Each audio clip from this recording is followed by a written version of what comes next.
जय श्री कृष्ण में प्रियांशी। आज हम 84 वैष्णवों की वार्ता से मुकुंद दास जी और दिनकर दास जी की वार्ता प्रसंग से का दूसरा पार्ट डिस्कस करेंगे। ये दोनों ही भाई हैं और ये दोनों भाई नंदराय जी के भाई हैं। जो मुकुंद दास जी हैं वह ध्रुवानंद जी हैं और आपश्री की कृपा से इन्हें आपश्री का चरणामृत मिला, जिसके प्रताप से इन्हें सारे वेद शास्त्र सबका ज्ञान हो गया।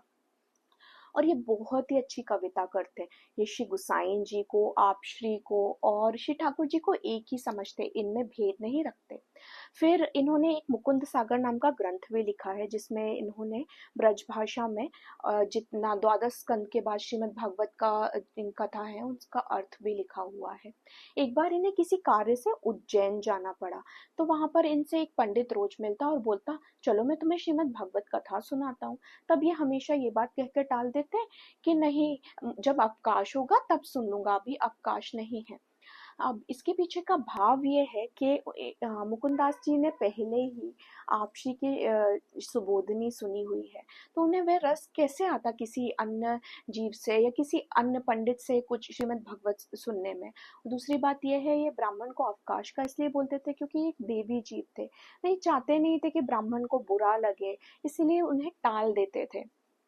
फिर एक बार ये चौसर खेल रहे थे और उस ब्राह्मण ने इन्हें देख लिया, तो यह मन में विचार आता है, इतने देवी जीव चौसर क्यों खेल रहे थे।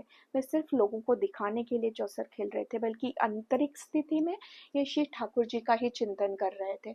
तब वह ब्राह्मण आकर बोला, चलो मैं तुम्हें श्रीमद् भागवत कथा सुनाता हूँ। तब उन्होंने बोला, अवकाश आएगा तब सुनूंगा। तब वे पंडित भी बड़ा चतुर था, उसने बोला, अरे तुम्हारे पास समय है चौसर खेलने के लिए, पर तुम्हारे पास श्रीमद् भगवत कथा सुनने के लिए समय नहीं है। तब उन्होंने कहा, मेरी भगवत अलग है, श्रीमद् भगवत अलग है। तब उस पंडित ने कहा, कभी हमें भी सुनाना तुम्हारी श्रीमद् भागवत की कथा। तब मुकुंदास जी ने कहा, हाँ बिल्कुल, अगर कभी समय आएगा तो मैं तुम्हें सुनाऊंगा। इसके पीछे का भाव यह है कि भागवत सुनने से तो अजामिल और धुंधकारी जैसे लोगों की भी मुक्ति हो गई थी, तो फिर श्रीमद् भागवत सुनने में अपराध कैसा। तो अपराध 66 अपराधों में लिखा हुआ है, अगर कोई वैष्णव जन किसी अवैष्णव से कथा सुनता है, श्रीमद् भगवत कथा सुनता है, तो वो वृक्ष आदि योनियों में जाता है और पुष्टि मार्गीय जीव को इसका अपराध लगता है, क्योंकि मर्यादा मार्ग में श्रीमद् भागवत कथा या किसी कीर्तन का जो फल है वो है मुक्ति मिलना।